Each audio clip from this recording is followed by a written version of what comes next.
नमस्कार प्रिय साथियों। नमस्कार दोस्तों। ये मेरे साथ कपिल जी हैं और मैं प्रवीण। आज गीता पर चर्चा की अगली कड़ी में आपके समक्ष हम फिर उपस्थित हुए हैं। तो आज हम 5वें अध्याय अर्थात कर्म संन्यास योग पर बात करेंगे। तो जैसे कर्म संन्यास योग पे हम पहले भी बात कर चुके हैं हाँ जी विष्णु जी के साथ। हाँ जी लेकिन बहुत सारे आयाम हैं, बहुत सारे अछूते विषय फिर भी रह जाते हैं। जी, मुझे भी ऐसे लगता है कि ये गीता इतना गहन, इतना विस्तृत, इतना विशाल सागर है कि जितनी बार मैं डुबकी लगाती हूँ, नए अर्थ, नए माणिक मोती मुझे प्राप्त हाँ, होते हैं। नए नए आयाम खुलते हैं, खुलते हैं। नए अनुभवों एवं अनुभूतियों में प्रवेश मिलता है। जी, वाह। तो शुरुआत करते हैं इसके प्रथम श्लोक से ही। जैसे कि भगवान श्री कृष्ण की बातों से अर्जुन थोड़े से कंफ्यूज्ड हैं कि भगवान कभी आप मुझे कहते हो संन्यास योग की बात करते हो, कभी कर्म की बात करते हो, तो मुझे मेरा हितकर मार्ग बताएं कि मैं क्या करूं, कर्म के तरफ जाऊं या संन्यास की तरफ जाऊं। तो भगवान उसको समझाते हुए कहते हैं कि दोनों में से एक में भी अगर आप सम्यक दृष्टि रखते हो तो आपको दोनों का ही फल प्राप्त होगा। बहुत सुंदर बात जो आपने कही है। भगवान कह रहे हैं सम्यक दृष्टि होता है उचित बैलेंस दृष्टि, उसके मूल को जानने वाली, उसकी आत्मा को जानने वाली दृष्टि। वो कह रहे हैं कि कर्म में या संन्यास में यदि हम उसकी आत्मा को जान जाते हैं, हम ये समझ जाते हैं कि कर्म करता हुआ, जब सबको समर्पित करता हुआ एक साधक कर्म करता है, वो इस भाव को बड़ी जल्दी अनुभव कर लेता है कि मैं तो अकर्ता हूं। और इसी अनुभूति में तो एक सन्यासी भी रहता है। जी जी जी। तो दोनों की अभिन्नता का बोध हो गया ना। वो कह रहे हैं किसी एक में भी यदि सम्यक दृष्टि प्राप्त हो जाए तो दोनों की मंजिल एक है, दोनों वास्तव में एक हैं, इसका बोध हो जाएगा।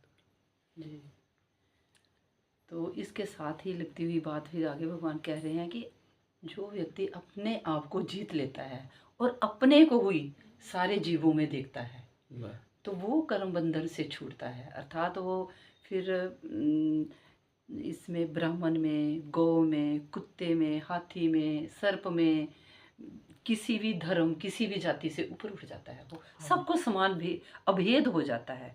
तो ये अभेद दृष्टि, ये समता समानता की दृष्टि हम में एक व्यक्ति में कैसे प्राप्त हो जाए। बहुत सुंदर बात भगवान कह रहे हैं कि वो ये उपलब्धि बता रहे हैं कि जब निरासक्त होकर, देखिए जब मैं ये कहूँगा ना ये मेरे मित्र का कार्य है, इसको मैं बड़ा विशेष रूप से करूँगा, ये मेरे शत्रु का, इसको मैं नहीं करूँगा, तो पहले ही मैं चूक गया भेद हो ना, गया है ना, पहले ही। लेकिन जब मैं, गुरुजी कहा करते थे, मुझ में और एक हाथी में और एक सर्प में और एक एक पेड़ में, इनमें अंतर नहीं है। इनमें कोई अंतर यदि है तो मात्र शरीर का है। जी। प्रवाहित होने वाली ऊर्जा सब में एक ही है।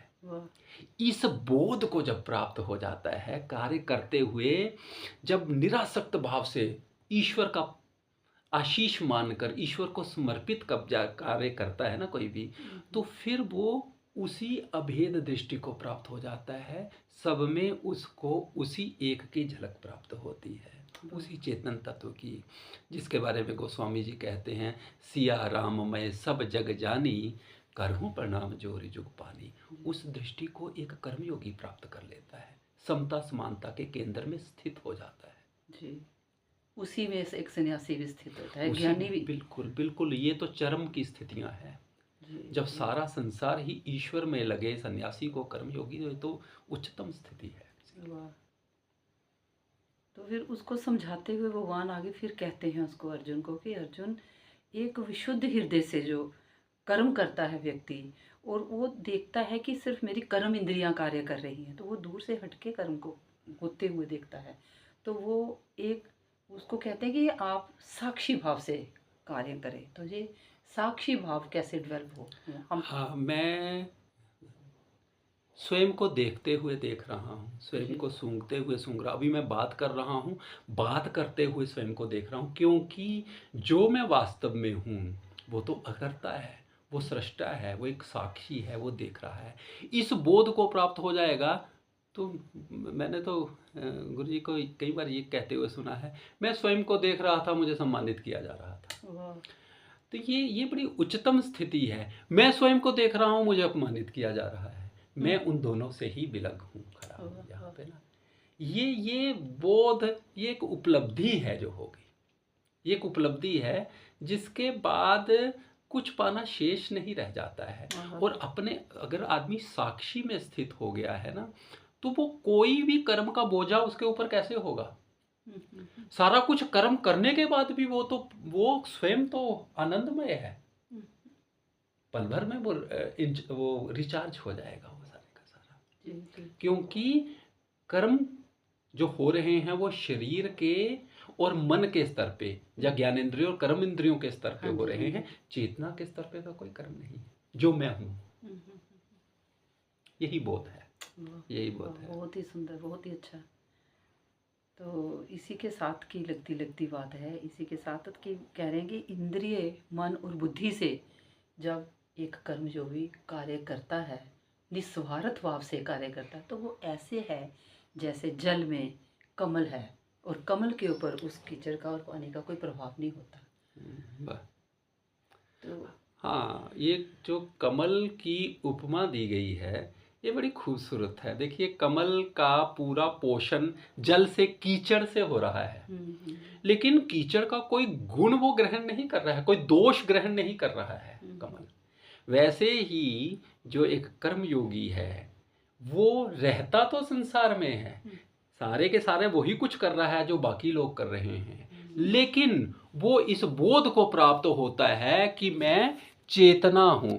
वो इस बोध को प्राप्त होता है कि मैं शरीर और मन नहीं हूँ, इसलिए वो दोष दृष्टि किसी की ग्रहण नहीं करता है। वो कमल की भांति अलिप्त रहता है, दोष रहित रहता है, पावन रहता है, विशुद्ध रहता है। ये उपमा इसीलिए दी गई है एक साधक की, क्योंकि कमल भी सौंदर्य की दृष्टि से भी सबसे खूबसूरत पुष्प है, उसको माना जाता है। और जल की बूंद तक भी उसके ऊपर नहीं ठहरती है, कीचड़ तो बड़ी दूर की बात है। इतना निर्लिप्त, इतना विशुद्ध, लेकिन रहता वही है।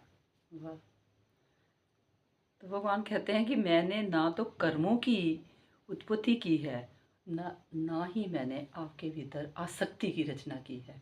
तो कहते हैं हर प्राणी, हर व्यक्ति अपने कर्मों का, अपने पाप पुण्यों का और अपने सुख दुख का भी खुद ही उत्तरदायी है। तो ये मुझे ये बड़ा अजीब लगता है कि जब हम अच्छा कर्म कर रहे हैं तो हम तो यही आज तक सुनते आए थे कि भगवान हमें फल दे रहे हैं, तो किसी ने बुरा कर्म किया है तो उसको भगवान फल देंगे। तो ये भगवान ही इस 5वें अध्याय में बात कर रहे हैं कि मैं किसी के कर्मों का उत्तरदायी हूँ ही नहीं।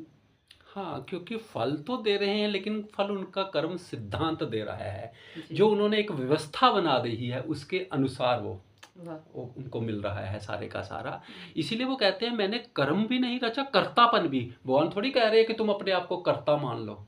अगर हम उनकी मान रहे हैं तो हम फिर अकर्ता रहेंगे ना। फिर हम कर्म करने के बाद भी हम विशुद्ध रहेंगे, मैंने कुछ नहीं किया ऐसा भाव में रहेंगे। लेकिन हम तो कह रहे हैं मैंने किया, और इस करने के कारण मैंने कितने लोगों के साथ लड़ाई मोल ले ली है ना। और कर्म जब मैं कहता हूं, फिर कर्म का चुनाव मेरे हाथ में होता है, मैं कौन सा कर्म करूं कौन सा नहीं। क्योंकि कुछ कर्म तो बंधन में डालेंगे, कुछ बंधन मुक्त करेंगे। और यदि मेरे पास चुनाव है तो इसका अर्थ तो बड़ा खूबसूरत भी है कि मेरे पास बंधन मुक्त होने का भी चुनाव है। वरना अगर ईश्वर उत्तरदायी है तो फिर मेरे हाथ में क्या रहा। इसलिए बड़ी विशिष्ट बात ये कही है कि ये जो मैंने सिद्धांत बना दिया है इसके अनुसार ही होगा वो सारे का सारा। मैं अगर कहीं किसी के प्रति हिंसा संप्रेषित कर रहा हूँ, क्रूर मेरा व्यवहार है, तो मुझे क्रूरता ही मिलेगी। और मैं किसी की अगर उपचार कर रहा हूँ, हीलिंग कर रहा हूँ, किसी का शोधन कर रहा हूँ, तो मुझे भी बदले में वैसा ही कुछ मिलेगा जी, मेरा भी उत्थान ही होगा। अर्थात अगर हम किसी को प्रेम देते हैं तो हमें प्रेम मिलेगा। हाँ, मैं अपना उत्तरदायी स्वयं हूँ, अपने सुख दुख का जिम्मेवार उत्तरदायी मैं स्वयं हूँ। तो इसका मतलब बड़ा जागृत रहना पड़ेगा हर कर्म के लिए। बिल्कुल, सजगता तो सबसे बड़ी बात है। तो बहुत ही सुंदर आपने मेरी शंका का शमन किया है। आगे भगवान कहते हैं कि आपका जो ज्ञान है वो आपके ही मोह द्वारा ढका हुआ है, इसलिए आप मोहित होते हैं। तो कौन सा ज्ञान है जो हमारे भीतर ही है और मोह हमारे ही मोह जो से ढका जो हुआ है? हाँ, बहुत सुंदर बात। जो हमारा असली स्वरूप है वो ज्ञान स्वरूप उसे कहा है, प्रकाश स्वरूप कहा गया है। वो ही हमारी चेतना जो है मन के द्वारा, मन के मोह के भ्रम के द्वारा ढकी हुई है ना। मेरा, अपना, पराया, सुख दुख, जी, लाभ भेद का। हानि, इन सब भ्रमों में इसने ढक रखा है मेरी चेतना को। और जब ज्ञान का प्रकाश होगा, जब ये भ्रम का नाश होगा वो ईश्वर कृपा से, उसकी उसकी अनुकंपा से, तो केवल ज्ञान शेष हो जाएगा, केवल प्रकाश रह जाएगा। प्रकाशमय होना इसी को कहते हैं। सारे का सारा भ्रम दूर हो गया। तो इसी को ही संत महात्मा जो लोग हैं वो माया भी कहते हैं कि माया से बाहर आ जाओ। माया हाँ, ही माया, यही भ्रम, माया, मोह, ये एक ही शब्द है। माया का अर्थ होता है जो होते हुए भी नहीं है। दिखाई दे रही है लेकिन है नहीं। हाँ, जो नहीं है पर है। हम्म। जैसे एक मृग रेगिस्तान के अंदर घूमता है, प्यासा है, दूर देखता है चमकता हुआ, उसे पानी दिखता है, पास जाता है, वो पानी नहीं, रेत चमक रही है, फिर वापस लौटा, जिसको मृग तृष्णा कहते हैं। जी, वो जी, भ्रम है। जी। जो नहीं है वो दिख रहा है। वाह।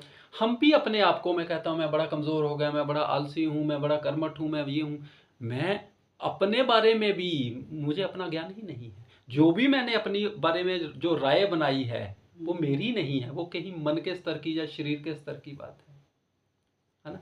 मैं स्वयं तो एक अजर अमर अटल अकर्ता आनंद में एक चेतना हूँ।